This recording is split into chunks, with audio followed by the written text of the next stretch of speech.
Our channel velocity learners. మనం ఈ వీడియోలో B E D third semester pedagogy of English సబ్జెక్ట్కి సంబంధించిన ఇంపార్టెంట్ క్వశ్చన్స్ అనేవి చూద్దామండి. ఈ ఇంపార్టెంట్ క్వశ్చన్స్ అనేవి ఆల్ ఏపీ రిలేటెడ్ యూనివర్సిటీకి యూస్ఫుల్ అవుతాయి. ఓకే, వీడియోలోకి అయితే వెళ్దాం. First unit 1 language across curriculum. మనకి pedagogy of English and subject అనేది 40 మార్క్స్కి ఎగ్జామినేషన్ అనేది జరుగుతుందండి.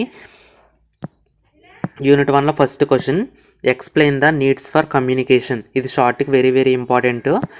Next, explain about interpersonal skills and also explain importance of interpersonal skills in 21st century. ఈ క్వశ్చన్ అనేది 15 మార్క్స్కి చాలా ఇంపార్టెంట్. అట్లీస్ట్ 15 మార్క్స్కి అడగకపోయినా 5 మార్క్స్కైనా అడుగుతానికి అవకాశం ఉన్న క్వశ్చన్, చాలా important question. Explain about interpersonal skills. Next third one, write about the significance of communication in class room teaching. ఈ క్వశ్చన్ కూడా మనకి షార్ట్కి చాలా important. Fourth one, right class room interaction patterns. Next అదేవిధంగా 6th question, discuss about group activities. 5th question చెప్పకుండా direct 6th క్వశ్చన్కి ఎందుకు వెళ్ళాలంటే, మీరు ఫస్ట్ యూనిట్లో first question, second question, third question, fourth question, అదేవిధంగా 6th క్వశ్చన్ బాగా చదువుకున్న తర్వాత 5th క్వశ్చన్కి వెళ్ళండి. ఓకే, 5th క్వశ్చన్ కూడా ఇంపార్టెంటే, బట్ ఈ 5 క్వశ్చన్స్ ముందు చదువుకున్న తర్వాత 5th క్వశ్చన్కి వెళ్ళండి. ఓకేనా, ఇది యూనిట్ 1కి సంబంధించిన important questions. Next unit 2, teaching of grammar. దీంట్లో first question, denote the types of grammar. అలాగే second one, what are the techniques of teaching grammar. ఈ 2 క్వశ్చన్స్ చాలా ఇంపార్టెంట్. ఈ 2 క్వశ్చన్స్లో ఎనీ 1 క్వశ్చన్ మనకి షార్ట్కి రావడానికి అవకాశం ఉన్న క్వశ్చన్ ఈ యూనిట్ నుంచి. Third question, what are the needs and importance of grammar. అదేవిధంగా 4th question, write the importance of remedial teaching in grammar. Second unit నుంచి ఈ 4 క్వశ్చన్స్ మనం బాగా చదువుకున్నట్లయితే సెకండ్ యూనిట్ నుంచి వచ్చే క్వశ్చన్స్ని మనం ఈజీగా అటెంప్ట్ చేయవచ్చు. Okay, next third unit, teaching vocabulary, study and reference skills. First question, what are the techniques of teaching vocabulary. అదేవిధంగా second question, as a teacher of English how do you help your pupils in using dictionary, thesaurus and encyclopedia and bibliographies. Refers briefly.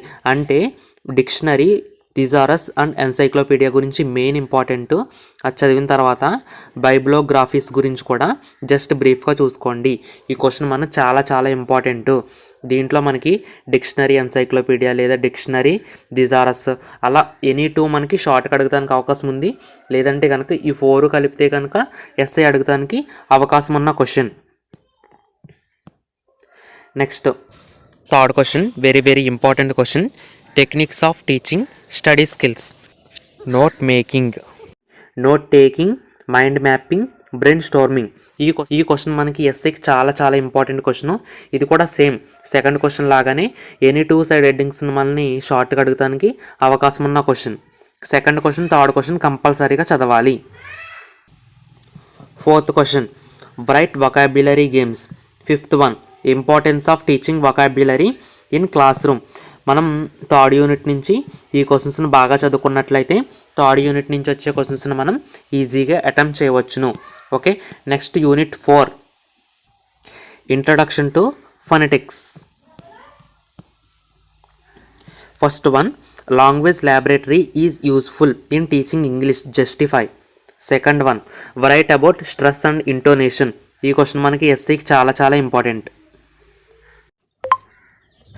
Next third question, how phonetics useful in English language, right symbols of consonants and vowels with example. ఈ question అనేది చాలా important. 15 మార్క్స్కి important. అదేవిధంగా 5 మార్క్స్కి చాలా important. కంపల్సరీగా చదవండి. Okay, next 4th question, write the vowels and diphthong sounds with example. 5th one, notes on consonants and vowels. ఇదండి, మనం 4th యూనిట్ నుంచి ఈ క్వశ్చన్స్ని బాగా చదువుకున్నట్లయితే 4th యూనిట్ నుంచి వచ్చే క్వశ్చన్స్ని మనం ఈజీగా అటెంప్ట్ చేయవచ్చును. ఓకేనా, next unit 5 language assessment and evaluation. మొత్తం ఈ చాప్టర్ మొత్తం కూడా మనకి ఇవాల్యుయేషన్ గురించి ఉంటుంది. First question, what is meant by test, discuss the characteristics of a good test.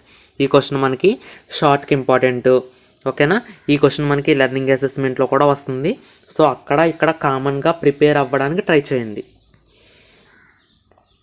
Next second question, discuss how do you preparing test for different skills of language, listening, speaking, reading, writing, study skills and reference skills. ఈ question మనకి చాలా చాలా important.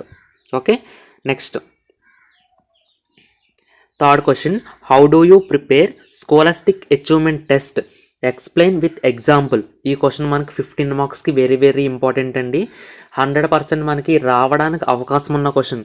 కావాలంటే previous year question papers check చేసుకోండి. మీరు AP related ఏ university అయినా కంపల్సరీగా ఈ క్వశ్చన్ లేకుండా పేపర్ అయితే ఉండదు, అంత important question. Fourth one, explain the concept of CCE. ఈ క్వశ్చన్ కూడా మనకి లెర్నింగ్ అసెస్మెంట్లో వస్తుంది. అక్కడ ఇక్కడ కామన్గా ప్రిపేర్ అవడానికి ట్రై చేయండి. Next fifth one, evaluation and it types in English. Sixth one, what are the techniques of evaluation, oral and written, self evaluation and group evaluation. Seventh one, prepare a blue print. ఈ question కూడా మనకి learning అసెస్మెంట్లో వస్తుంది. అక్కడ ఇక్కడ కామన్గా prepare అవ్వడానికి try చేయండి. Blue print అంటే మనం ఒక ఇల్లుని కన్స్ట్రక్ట్ చేయడానికి మనకు హౌసింగ్ ప్లాన్ అనేది ఎంత ఇంపార్టెంటో, మనం ఒక క్వశ్చన్ పేపర్ని తయారు చేయడానికి మనకి ఈ బ్లూ ప్రింట్ అనేది అంత ఇంపార్టెంట్. యాజ్ ఎ టీచర్గా ఈ బ్లూ ప్రింట్ గురించి మనం కంపల్సరీగా తెలుసుకోవాలి, బ్లూ ప్రింట్ని ప్రిపేర్ చేయడం నేర్చుకోవాలి. Eighth question, what are the uses of LSRW skills. Okay, ఈ 8 క్వశ్చన్స్ని మనం బాగా ప్రిపేర్ అయినట్లయితే 5th యూనిట్ నుంచి వచ్చే క్వశ్చన్స్ని మనం ఈజీగా అటెంప్ట్ చేయవచ్చును. ఓకేనా, ఆల్ ద బెస్ట్ గైస్. ఈ వీడియో మీకు నచ్చినట్లయితే తప్పనిసరిగా లైక్ చేయండి, మీ ఫ్రెండ్స్కి షేర్ చేయండి. Do subscribe velocity learners for more information about BED.